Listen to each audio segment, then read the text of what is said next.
ये कहानी है एक मैरिड कपल के बारे में। जॉश और सोफिया दोनों ही हेल्थ केयर वर्कर हैं और एक कॉन्फ्रेंस के लिए कोलंबिया आए होते हैं। पहले तो ऐसा लगता है कि जैसे दोनों के बीच सब कुछ परफेक्ट है, लेकिन तुरंत ही ये समझ आ जाता है कि दोनों के बीच सालों से दूरियां आ गई हैं। इसलिए वो दोनों एक दूसरे से डिवोर्स लेना चाहते हैं। इसके बाद दोनों अपने एक दोस्त मार्कोस से मिलने के लिए जाते हैं, जिसके साथ वो यहाँ काम करने वाले हैं। मार्कोस उन दोनों के लिए एक कमरा बुक करता है, इस बात से अनजान कि वो अब दोनों एक दूसरे के साथ एक कमरा भी नहीं शेयर करना चाहते हैं। और ये आइडिया बैड प्रूफ होता है, क्योंकि दोनों हस्बैंड वाइफ एक दूसरे से झगड़ने लगते हैं। सोफिया गुस्से में कमरे से बाहर चली जाती है और एक दूसरे को इग्नोर करने लगते हैं। फिर आखिर में वो दोनों अपने दोस्त के साथ डिनर करने के लिए जाते हैं और वहाँ भी वो दोनों एक दूसरे के साथ ऑकवर्ड बिहेव करते हैं। और ये देखकर मार्कोस को समझ आ जाता है कि दोनों के बीच कुछ तो प्रॉब्लम है। तब जाकर जॉश अपने दोस्त को बताता है कि वो और सोफिया अलग होने का सोच रहे हैं। फिर वो तीनों टॉपिक बदलकर हाइकिंग के बारे में बात करने लगते हैं। अगली सुबह सोफी खुद को रिलैक्स करने के लिए हाइकिंग पर जाने का सोचती है, लेकिन लास्ट मोमेंट पर मार्कोस प्लान कैंसिल कर देता है। तो इसका मतलब कि अब सिर्फ जॉश और सोफिया ही जाने वाले हैं।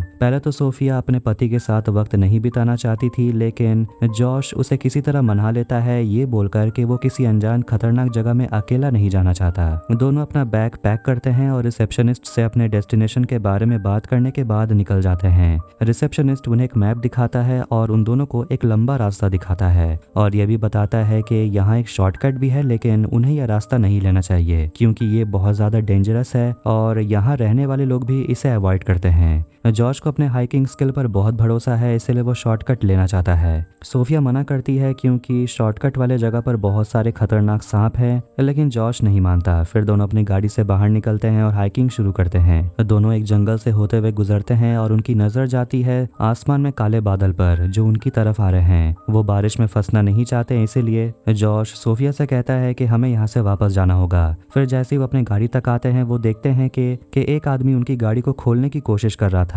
ये देखकर जॉस और सोफिया छुप जाते हैं। उसके बाद जॉस जाता है उस चोर का सामना करने के लिए, लेकिन वो अपना गन निकाल लेता है, लेकिन किसी तरह जॉश उसे मारकर गिरा देता है। और ये मौका देखकर जॉश और सोफिया भागते हुए घने जंगल के अंदर चले जाते हैं, क्योंकि वो चोर उन पर ताबड़तोड़ गोली चला रहा था। सोफिया बहुत गुस्से में है क्योंकि उसका हस्बैंड बेकार ही हीरो बनने के लिए गया था, लेकिन ये समय उनके झगड़ने के लिए नहीं है क्योंकि बारिश शुरू हो गई है। वो चोर भी उनके नजदीक आते जा रहा है। तभी वो दोनों डिसीजन लेते हैं और शॉर्टकट में जाने का सोचते हैं, ये सोचकर कि वो चोर उनके पीछे नहीं आएगा। जल्दी जल्दी में दोनों एक दूसरे से अलग हो जाते हैं और सोफिया के सिर में चोट लग जाती है और उसे सब कुछ धुंधला धुंधला नजर आ रहा था और वो गलती से एक दलदल में गिर जाती है। दलदल बहुत ही गहरा होता है और ऊपर से बारिश हो रही है, इसलिए सोफिया अपने आप को बाहर नहीं निकाल पा रही थी। वो डरने लगती है और अपने पति को बुलाती है। शुक्र है कि उसका पति जॉर्ज सोफिया की आवाज सुन लेता है और उसकी मदद करने के लिए पहुंचता है।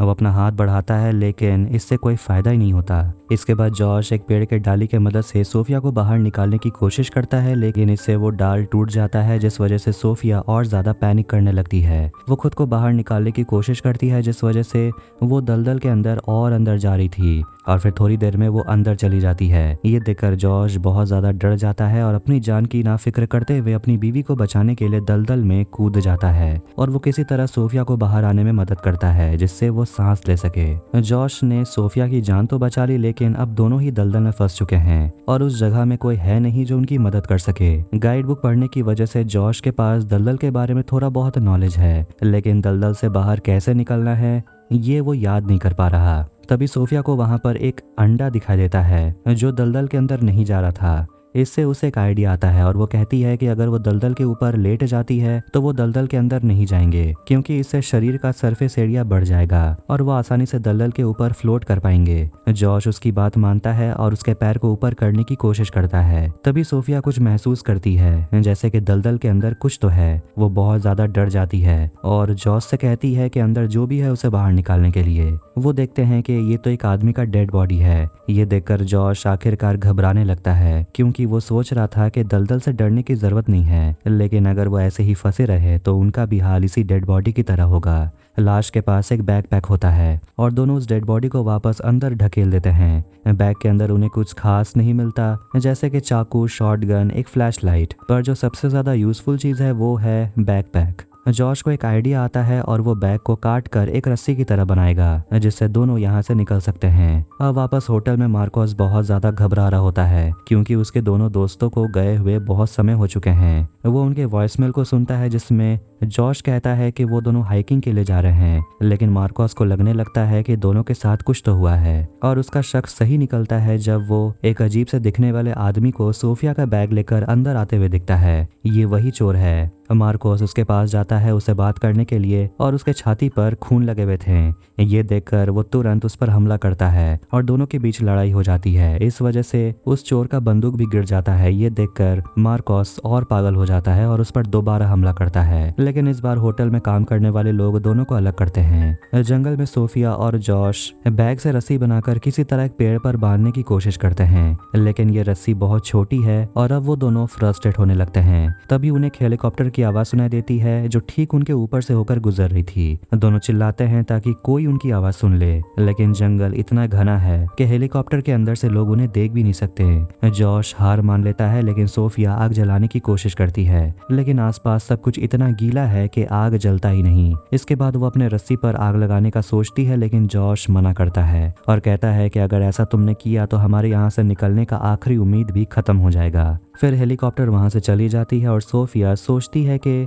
हम दोनों अपने जैकेट को काट कर रस्सी बनाकर यहाँ से निकल सकते हैं, लेकिन रात होने पर दोनों ठंड से मर जाएंगे। जॉर्ज को यकीन है कि मार्कोस आकर उन दोनों को जरूर बचाएगा, लेकिन सोफिया खुद से कोशिश करना नहीं छोड़ती। तभी सोफिया को ऐसा लगने लगता है कि कुछ तो है जो उसे काट रहा है और वो बहुत डरने लगती है और देखती है कि बड़ी बड़ी चींटियां उसके कंधे पर उसे काट रही होती हैं, जिसके वजह से उसके शरीर पर लाल रैशेस होने लगते हैं। ये देखकर जॉर्ज उसे एक वोडका का बॉटल देता है और कहता है कि इसे अपने कंधे पर डालने के लिए, और अपने कंधे पर वोडका डालते ही चींटियां भागने लगती हैं। तब जाकर सोफिया शांत होती है। वोडका के बॉटल को देखकर सोफिया को लगने लगता है कि उसका पति फिर से ड्रिंक करना शुरू कर दिया है, जिस पर जॉर्ज कबूल करता है कि वो डिवोर्स के स्ट्रेस के वजह से वो फिर से ड्रिंक करने लगा है। अब वो दोनों खुद को ही ऐसे सिचुएशन में पाकर बहुत ज्यादा इमोशनल हो जाते हैं। तभी अचानक से सोफिया को बंदूक की याद आती है, जिसकी मदद से वो हेलीकॉप्टर का ध्यान अपनी तरफ खींच सकते थे, लेकिन अब बहुत देर हो चुकी है और इस बात का उन्हें पछतावा भी है। इसके बाद सोफिया शॉटगन के स्ट्रैप्स को काटकर रस्सी बनाती है ताकि रस्सी और लंबा हो जाए, लेकिन इससे भी उन्हें कोई ज्यादा फायदा नहीं होता। ये देखकर जॉर्ज अपने पत्नी से कहता है कि अब बस रुक जाने के लिए, क्योंकि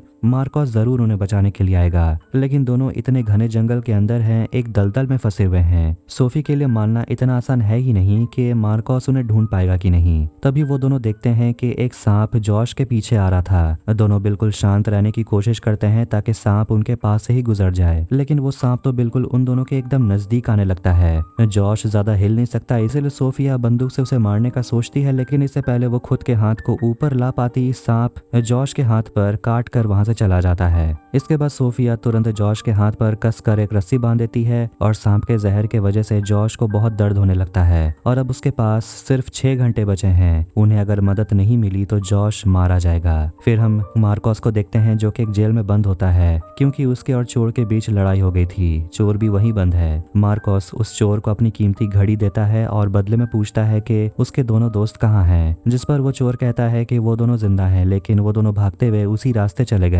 जहाँ घने जंगलों के बीच खतरनाक सांप और दलदल पाए जाते हैं। ये सुनकर मार्कोस चिल्लाता है और पुलिस से कहता है कि उसे बाहर जाकर अपने दोस्तों को बचाने की जरूरत है, लेकिन उसे जाने नहीं दिया जाता। तो वहीं जंगल में जहर तेजी से जॉर्ज के पूरे शरीर में फैल रहा था और अब तो उसके गर्दन पर खून भी जमने लगे हैं, लेकिन सोफी अपने पति को इतनी आसानी से मरने देगी नहीं। वो एक चाकू निकालकर उसके गर्दन पर एक कट लगाती है ताकि जमा हुआ खून बाहर निकल जाए। ऐसा करने के बाद जॉर्ज दर्द से वहीं पर बेहोश हो जाता है और सोफी भी स्ट्रेस के मारे बेहोश हो जाती है। थोड़ी देर के बाद दोनों को होश आता है और जॉर्ज पहले से थोड़ा बेटर फील कर रहा है, लेकिन अभी भी वो खतरे से बाहर नहीं है। सोफिया इतनी जल्दी हार नहीं मानने वाली और वो सोचती है कि वो सांप को मारकर उसके चमड़ी से रस्सी बनाएगी। इसके बाद वो कुछ चीजों को फेंक कर सांप का ध्यान अपनी तरफ खींचती है और सांप पर गोली मारती है, लेकिन कोई फायदा नहीं होता। अब आखिरी गोली खत्म होने के बाद वो अपना चाकू उठाती है, लेकिन वो सांप सोफी के गले को दबाने लगती है। ये देखकर जॉर्ज एक बार में ही चाकू से उस सांप को मार डालता है। इसके बाद सोफिया बिना वक्त गवाए जल्दी से सांप के चमड़ी को यूज करके रस्सी को और लंबा करती है और फाइनली कई कोशिशों के बाद वो रस्सी को एक पेड़ से अटका देती है और फिर जल्दी जल्दी वो बाहर निकल आती है और वो जॉश को बाहर आने में मदद करती है, लेकिन जहर का असर होने की वजह से जॉश अब ज्यादा हिल भी नहीं पा रहा, यहाँ तक कि वो सोफी का हाथ भी नहीं पकड़ पाता। ये देखकर सोफी भागते हुए जंगल में ढूंढने लगती है किसी को भी जो उनकी मदद कर सके। अब रात का समय हो चुका है और वो किसी तरह रास्ते तक पहुंच जाती है। तभी वहां पर मार्कोस एम्बुलेंस के साथ पहुंच जाता है और एक सर्च टीम के साथ सभी जल्दी जल्दी जंगल के अंदर जाते हैं जॉश को ढूंढने के लिए और सोफी बाहर बैठकर अपने पति के आने का इंतजार करती है और तभी जॉश को बाहर लाया जाता है, वो भी स्ट्रेचर पर। जॉश जिंदा है और वो होश में भी है। ये देखकर सोफिया राहत की सांस लेती है और आगे बढ़कर उसे किस करती है और मूवी खत्म होती है इस उम्मीद के साथ कि सोफिया और जॉश ने एक साथ जो भी सहा है इसके बाद वो अपने रिलेशनशिप को एक और चांस देने का सोचेंगे। और इसी के साथ 2023 में रिलीज हुई क्विक सैंड मूवी यहीं एंड होती है। वीडियो पसंद आए तो वीडियो को लाइक करें, चैनल को सब्सक्राइब करें ऐसे ही मूवीज एक्सप्लेनेशंस के लिए। मिलते हैं नेक्स्ट वीडियो में। Take care.